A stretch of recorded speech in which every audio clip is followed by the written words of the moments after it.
because we went walking through like one of those little alleyways that's just wall to wall restaurants. And we ended up just peeking inside this little window and we saw that it was a sushi place and there just was like two little squish seats. And we were like, let's go. Let's just go try it. So we ended up at this like what we thought was like a hole in the wall spot.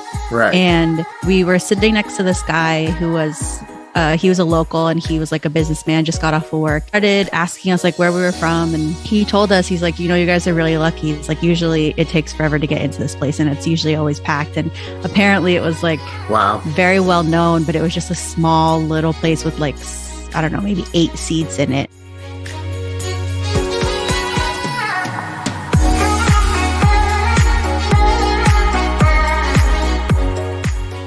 Welcome to the Crossing It Off podcast, where each episode we share the stories of individuals that are living out their bucket/life goal lists. I am your host, Roger Williams, and through hearing our guests' adventures, my goal is that you will find encouragement and empowerment to add and cross items off of your list.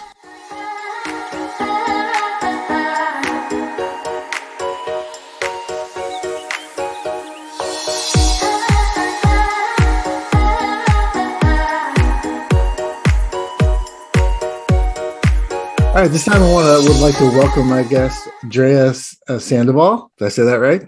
Yes, you did. Awesome, great. Drea is a musician, a podcast producer, and a traveler, and we're excited that you're here with us today. Thank you so much for asking me to be on this. I actually really love this topic, and it's something that I feel like comes up a lot in my life. Bucket list or the actual item that you crossed off? Just bucket list. Yeah. Good. Great. Like crossing off bucket list items, adding things to my bucket list all the time. Yeah. That's one of my hopes for the show is that people will actually hear something and go, oh, I've never heard of that. Or that, you know, and it's fun for me. Even as the host, there's a lot of times somebody introduced me to the 88 Temples Trail in Japan, which is a pilgrimage around one of the islands that there's like 88 temples and it takes like 4 months. And it's like, I've never heard of that. I would like to do that. I'm put that on my list. So that's one of the goals of the show. Yeah. I definitely have not heard of that. Yeah, it's very interesting. Very interesting trick. So tell us, what is the item that you're going to talk to us today that you crossed off your list? So that's interesting because the thing I crossed off was actually in Japan was having an Omakase style sushi dinner in Japan, which is just kind of like, it's like a fun travel thing I put on my bucket list. And basically what Omakase is I believe it's Japanese. It's either for Japanese for you pick or chef's choice. Okay. So yeah, it's just like a curation of whatever the chef picks for that day and for that meal. But then also I've just been so fascinated with sushi and just like the training behind it and the culture behind it. Sure. And there's so much more than people would expect. And I've been really into like documentaries and stuff about it. So nice. Yeah. You'll have to give me a list of those so I can include them in the show notes. So is there something that you could like compare it to? I mean, it's not conveyor belt sushi. It's not like you just press a button and whatever comes. It seems from what I've looked at is it's a very specialized and is a more of like a treat. Is there anything that you can like analogy that you could bring that people might? Oh man. I mean, I guess the only analogy I could think of is like if you were going to go to, let's say, a restaurant tasting and it was like a set menu. Okay. That's kind of the only thing I could say because it's whatever the chef's pick is. And, you know, they try to do usually like what's in season or like whatever they're favoring at that time. Okay. And so what was that? Have you done it where you live and then wanted to go do it there? Or how did you learn about it? Definitely just from, like I said, the documentaries and stuff I've been watching about sushi, but I also really love food shows and travel shows. Okay. So I've seen it a lot. And it's kind of funny because I went to Japan with a friend in 2019. One of the things I had on my bucket list, I was like, we have to do this. And we had planned to go to this like super nice fancy restaurant where they do it. And we we wanted to just like, go all out and get super dressed up one night and go do it. But we ended up not even doing that because we did so much walking and we had so much stuff to do that we were so tired. And I actually kind of liked the way we ended up doing it was because we went walking through like one of those little alleyways that's just wall to wall restaurants.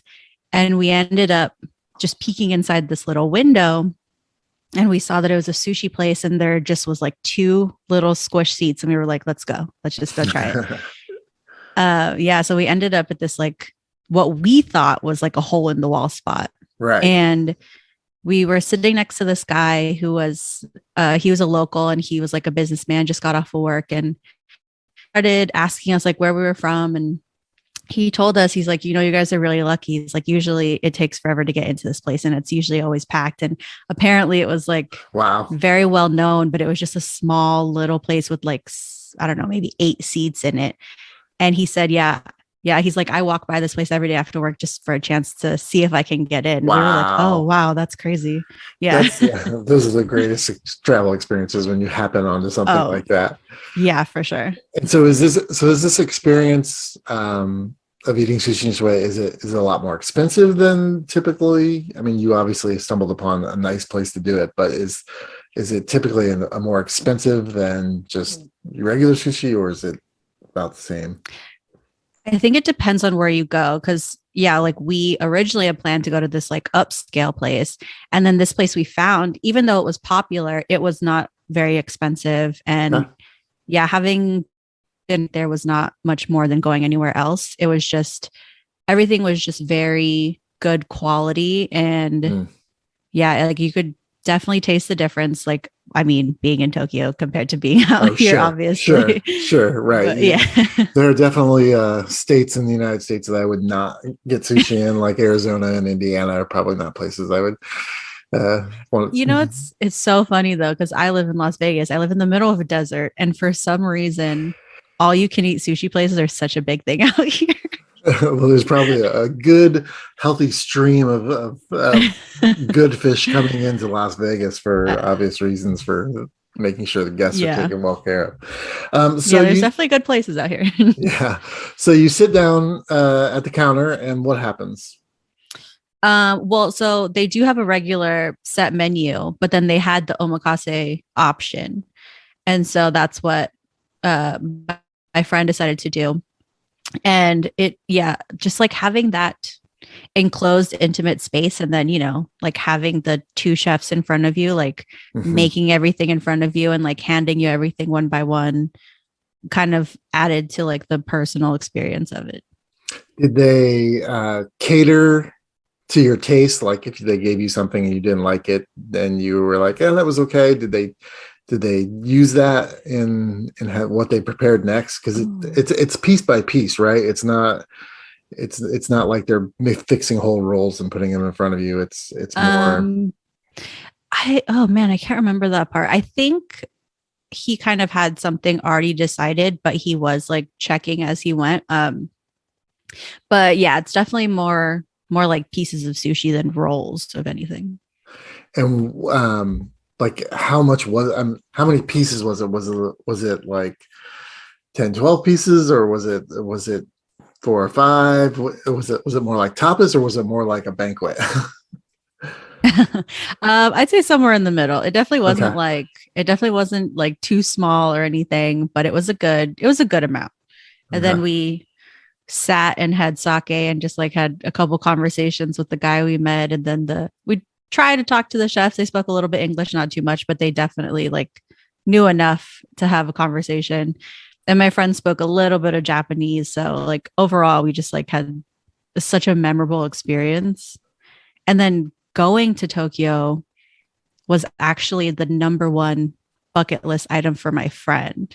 Okay. So just like everything kind of just like kept falling into place and just like being like, even the little things were very exciting for us. Right.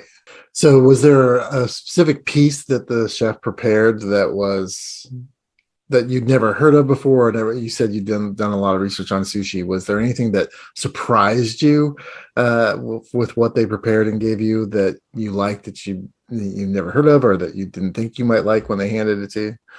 Well, there was nothing that I'd never heard of, but the uni they had, the eel, Mm-hmm. was incredible. It was like butter. It was like nothing I've Wow. ever had before. Yeah, it was amazing. And do you think that that's because you were eating the sushi in Tokyo, or was it because of that way that chef prepared it?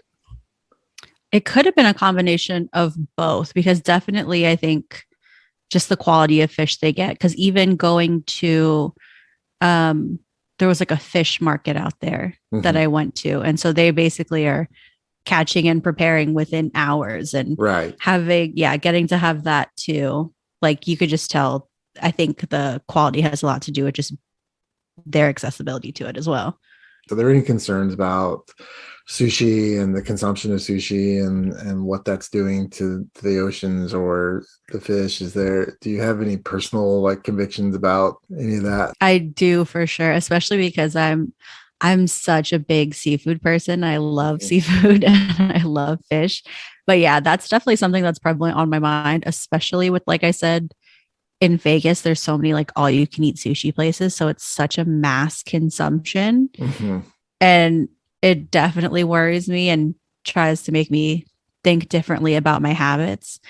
But then also, like, I start to wonder with somewhere like Japan, where it's such a big part of their culture, how could you so drastically change that when and I mean, obviously, there are things that have always been a certain way that just because it's always been that way doesn't mean it shouldn't change. But yeah, I'm curious about how it would affect somewhere where it's more prevalent in the culture than, say, out here. Where it's been more like you say, Vegas, they've kind of co-opted that, Mm-hmm. and it's not never would have that been sushi probably been a part of the desert culture had it not been Yeah. for the creation of Las Vegas, right? Mm-hmm. Yeah. I mean, it definitely makes you think twice for sure. Since you had this experience in Tokyo and in Japan, have you since like, oh, I'll try it here, I'll try it in another city in the United States? Have you done that? And is there I actually haven't thought about that. But like now that you mention it, I have a couple nice places out here that do that, but it's just never really been on my mind. But I also think I don't take enough opportunity to explore my own city. right? Hmm. Which I Yeah, should, but I definitely don't. yeah. We I think we all kind of uh, take for granted where we live. I know I lived in San Diego for a while, and Hmm. friends would there would I say, "What'd you do this weekend?" And we'd say, "Oh, we did this and we did that," and they're like, "Oh, I forgot that stuff's even here." So Yeah. I think that happens wherever you live. There's lots of opportunities all around you, but you just so busy in your daily grind that you don't take. Oh, definitely. Yeah. Whenever I go to another city and I have friends there, I'm like, oh, do you do this and that? They're like, no, never. I never. Like, So, is there one thing about this experience that, if someone said, "Oh, I'm going to Tokyo," I'm going to Tokyo, and not necessarily suggesting that restaurant, but is there yeah. something about the experience that you say to somebody, "Oh, well, if you do this, make sure that you."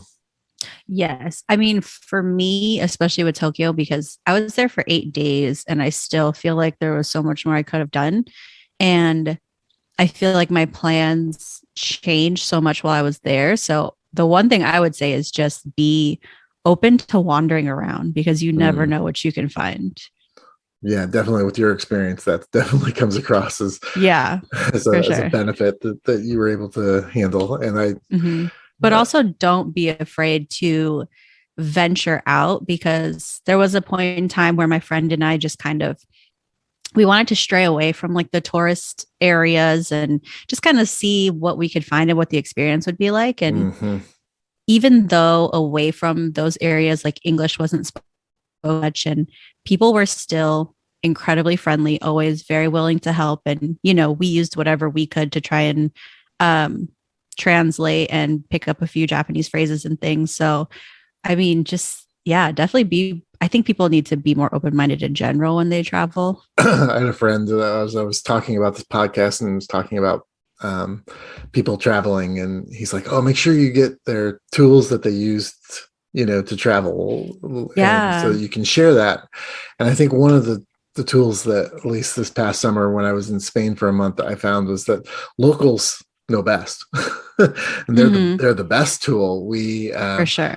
I walked the Camino de Santiago. First day, first night, I met a young Spanish guy and wound up walking with him to all the way to Pamplona, which where he was from. And so that night he took us to all the tapas bars that were the best, but not the most frequented. And it's like, yes. So yeah, I'm so glad Eni was there to have that experience, because we would have just gone to the ones that Rick Steves would have told us to go to. And there's nothing wrong with Rick Steves. Oh, but, yeah. But it's like everybody, goes to those same places and of course. reads the same guidebooks. So definitely for me, finding locals that speak the language and know what's good and what's not is definitely that is something I always try to do when I travel, making friends with locals. Well, I also just, like to make friends when I'm traveling, especially because I mostly travel alone. But I always ask locals for recommendations. And like, even being out here in Vegas, being it's such a tourist place, when people ask me for recommendations, I try to give different suggestions than what they normally would do. Stuff that might not be on the strip. Yeah, exactly. Yeah. And I mean, another thing about traveling too, I feel like is important, a lot of people don't do, is just trying to learn little things about the culture and like what is respectful and not respectful in certain places, because it differs so much. And it's like something so small to you might be something much more important to someone else. So just like taking the time to get to know those things about the place you're going. So with that, with the style of sushi, was there anything that was important that when you sat down at that restaurant that's like, okay, I got to remember to do this, I got to remember to do, there were certain things that I've seen like in all these shows and stuff that I watch that I don't know if they like specifically at the restaurants and stuff care, but just certain things of like how we mix wasabi with soy sauce is not typically something they do. But then also, usually in the States, wasabi out here is not real wasabi. So out there, it's the real stuff. So it's so much more pungent. And so there's such a stronger taste. So kind of like to already have that in my head and be prepared for that. Right. Just like with eating in general, like the certain things out there, like it's seen very disrespectful to like walk in the streets and be eating and drinking. Just like things like that too was good to learn before I went. Did you learn those from the documentaries that you watched, or was that, or from somebody you talked to, or a book you read? I did kind of like, I specifically went and looked up things of like things that I should know before I go. So yeah, like just certain things that are respectful and not respectful, like to be on your cell phone having a conversation on the train or something is just typically not something people do. Right. Just little things like that. But then, yeah, the food stuff, the dinner stuff, I definitely had in the back of my mind just from watching all these shows. Is there something you would have added to it, or you feel like you missed out, or if you were going to go do it again, would you do something differently or add something to it? I probably would have, honestly, I probably would have just been more prepared with my cash so that I could have ordered more. Okay. because they didn't take card at this place because it was such a small place. Wow. And I only had a certain amount of money on me. So I did still get to have a good dinner, but I would have probably indulged a little bit more, taken a little bit more advantage if I could have. What is one thing on your bucket list that's completely, or life goal list? I know some people don't like to call them bucket list, but what's the one thing that like is completely different than this eating experience in Tokyo? What's something that's completely different? Well, I mean, my bucket list has a lot of different things that are very different, but I think the one that has been on there the longest, and I think that's like my one huge life goal, is to hear an audience sing back my own song lyrics to me and have that moment with like the lights and the lighters and that whole thing you always see, like that. Yes, that vision has always been like my number one bucket list item. Wow. That is that's intense. That is big and intense. It is. Yeah. It definitely is. I always think of when people talk about that kind of experience, I always think about Queen and that time when I think it was Live Aid, when he was that call and response that he had with the audience that right before they started playing, and it's just like that just watching that gives me chills. Yeah, every time I see like any kind of photo or a shot from someone from that perspective, that angle, it gives me chills. And I remember the first time I saw, I think the movie's called Bohemian Rhapsody, right? Yeah. The Queen movie. Okay. I remember the first time I saw it in theaters, and there was a scene where he was watching one of their concerts played back with his wife, and it was that whole moment. Everyone had their lighters. They were singing one of their love songs back to them. And I remember the person I was watching it with, I was like, that picture has always been in my mind, to have that moment. And I want that in my life. Yeah, it even becomes more intense when you see it. Like, you can think about it, but when you see it happening like that and have a visual of it, that makes it more intense. Yeah, and it was more intense for me because I was actually alive and watched that live. So I remember it. Wow. Yeah, I'm that old. Yes. Yeah. That's not what I meant. I know. No. I recognize the fact I'm pretty old. So yeah, that's cool. I hope you get that. I think that would be really awesome. And I think it would be awesome if it was 300 people or 70,000. I think it would probably, either way, it would probably be cool. No matter the amount. If it was 10 people and someone knew a song of mine and they knew the words and sang it back, like just having that type of experience, no matter the number. That's cool. What is the next thing you're going to cross off your bucket list? So I actually was recently talking to a friend about this, because there's only like a little bit more than a month left in the year. And I am determined to cross something off. I don't know what yet. Okay. But I really want to fly a plane. And I don't know if that's possible, but I'm trying to figure that out right now. If I can try and do that for the end of the year. Typically on the first lesson, I think they do let you like for a little bit. They do. I have a friend.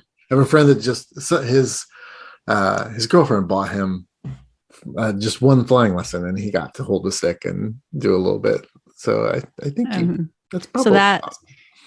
That might be the one that I do, because that seems the most accessible. Because a lot of the ones I have, I think, are, travel ones, and I don't think I have time to make that happen.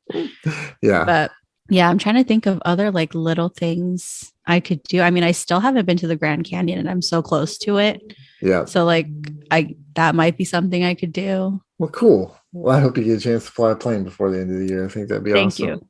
I think that might be the one I focus on.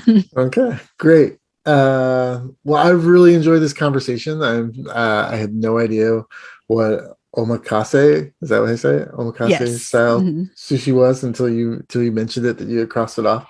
And so I'm appreciative of this conversation. And if I ever get to Tokyo, I will do that. I will definitely sit down and have that experience, because it sounds awesome. For sure. Drea, thank you so much for being here. Wish you all the best in your future. Thank you so much for having me. How can folks find more information about you? I know you're a musician and you have podcasts. How can people find more information about those things?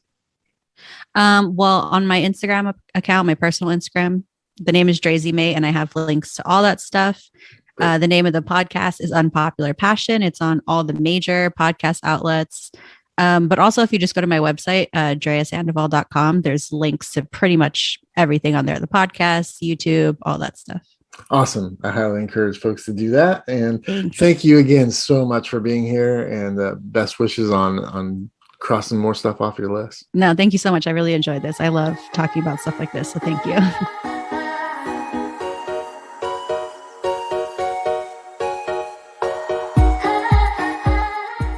As a reminder to our listeners, in this episode's show notes, you will find links to learn more about this week's guest and information on how you can cross this item off of your list. You can follow my adventures of crossing items off my bucket list on Instagram and Facebook. And as always, new episodes of this podcast are available to stream every Friday morning. We will meet you here next week. And until then, keep living out your list.